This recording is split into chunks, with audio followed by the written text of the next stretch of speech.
جو سب کچھ ہو چکا ہے ہم اس کو ریورس نہ کریں, واپس نہ جائیں, یعنی کہ ہم سپریم کورٹ کے فیصلے کا انتظار نہ کریں, ہم سب کچھ ایکسیپٹ کر لیں. اسی لیے شہباز شریف صاحب نے خط کے جواب میں یہ لکھا ہے کہ گلزار احمد صاحب کا جو نام ہے وہ دیا جانا ہی غیر قانونی ہے.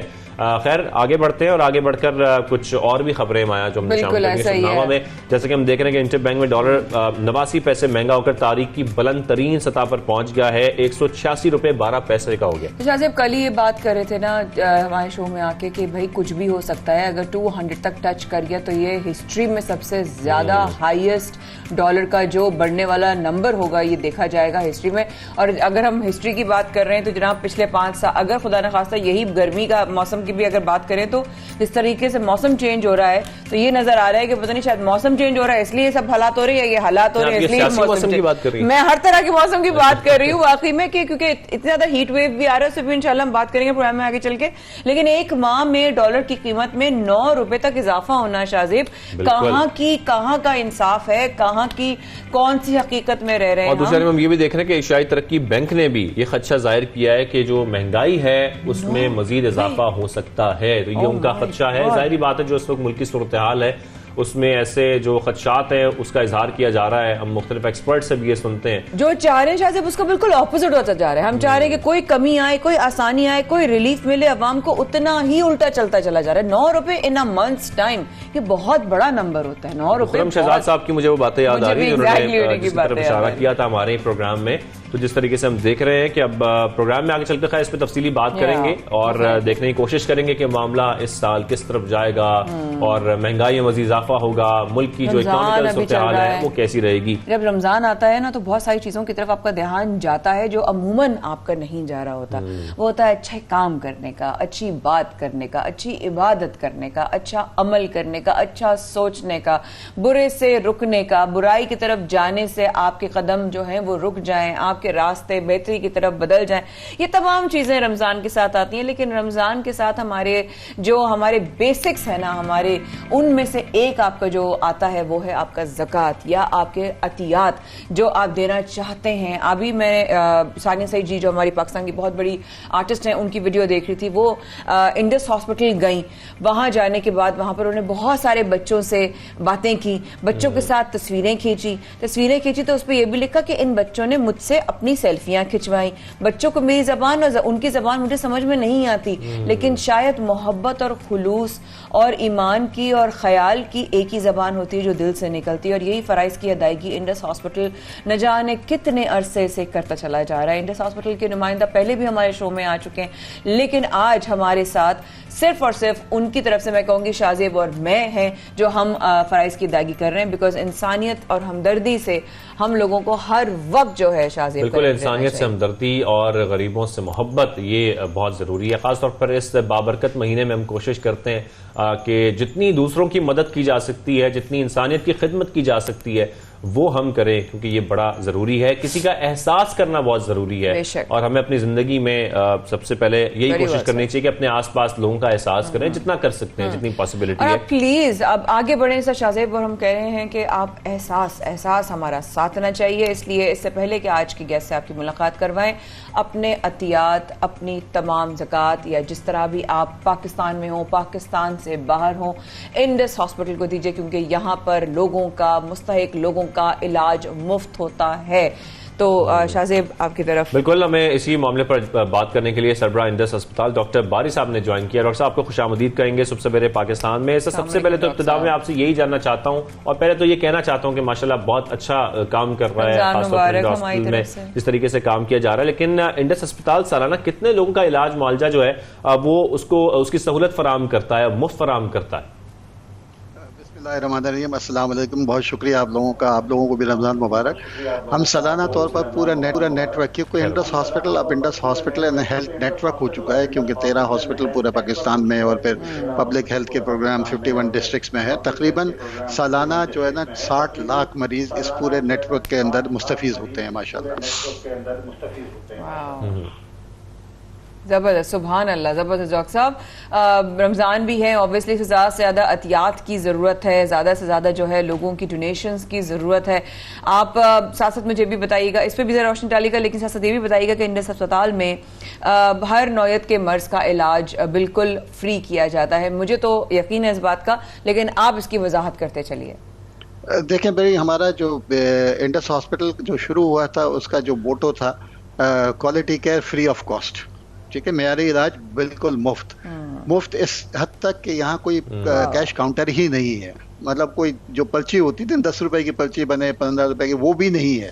جو مریض فرسٹ کم فرسٹ سب آتا ہے, ہر قسم کا علاج, چاہے وہ 1000 روپے سے ہو, چاہے 10 لاکھ ہو, چاہے 50 لاکھ ہو, چاہے کروڑ ہو, وہ پورا مفت علاج ہوتا ہے. اس میں کوئی طریقہ کار ہی نہیں ہے. ڈاکٹر صاحب وہ جو لمبے چوڑے چکر ہوتے ہیں کہ کوئی مریض اسپتال جاتا ہے تو اس کو ڈاکومنٹیشن پوری کرنی ہے, فل کرنا ہے, پرچیاں بھرنی ہے, اپنے ڈاکومنٹ جمع کرانے ہیں, بل جمع کرانے, وہ کچھ نہیں کرنا. اس نے جانا ہے اپنے مرض کے حوالے سے جو ہے وہ چیک اپ ہوگا اور فری علاج ہوگا.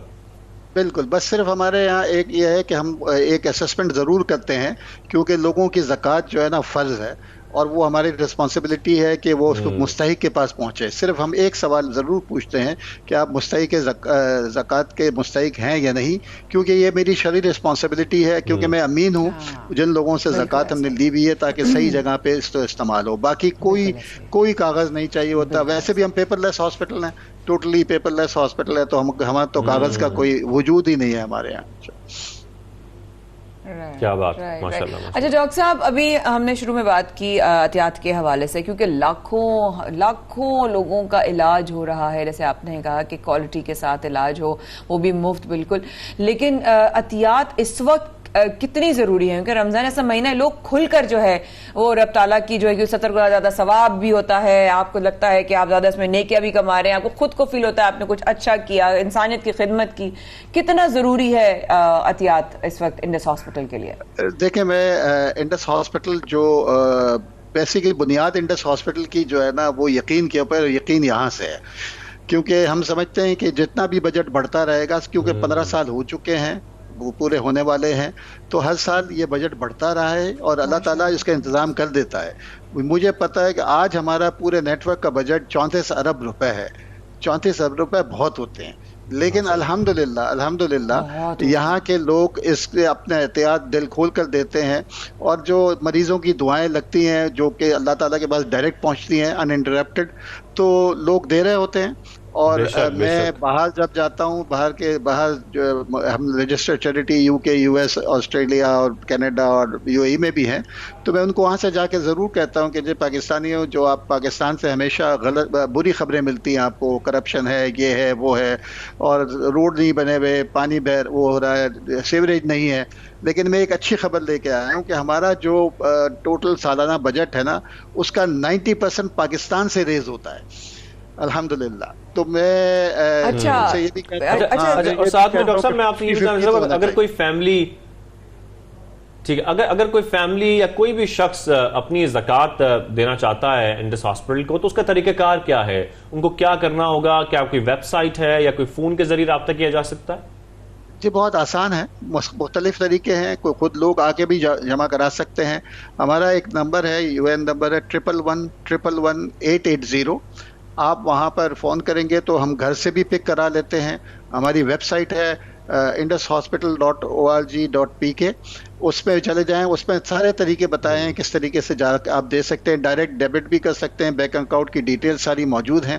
تو جو سہولت ہم دے سکتے ہیں ڈونر کو, وہ ہم دیتے ہیں. بہت آسان ہے, کوئی اس میں مشکلات نہیں ہے, اور ہم ہر طریقے سے فیسیلیٹیٹ کرتے ہیں اس کو. جی بالکل ٹھیک ہے. اچھا ڈاکٹر صاحب, آپ نے نمبر بتایا 111111880, کیا یہ صحیح ہے؟ جی بالکل صحیح, اور ہر شہر والے اس کا پہلے وہ لگا دیں. جیسے لاہور سے کرنا ہے تو 042021051. بالکل ٹھیک. اچھا ڈاکٹر صاحب, میں ایک سوال کرنا چاہ رہی تھی جو کہ ذرا سا ادھر ٹاپک سے ہٹ کے بھی ہے, لیکن ایک طرح سے ریلیونٹ بھی ہے. لاہور میں انڈس ہاسپٹل کا obviously جب آپ لاسٹ ٹائم آپ کی طرف سے جب لوگ آئے تھے, تو لاہور کی صورتحال کیا ہے؟ وہاں پر اب تک کہاں تک پہنچا؟ وہاں پر کتنی ڈونیشنز کی ضرورت ہے؟ اگر لاہور کے لوگ لاہور میں دینا چاہتے ہیں تو کیا وہ وہاں پر جا کر دے سکتے ہیں رمضان میں؟ اس وقت obviously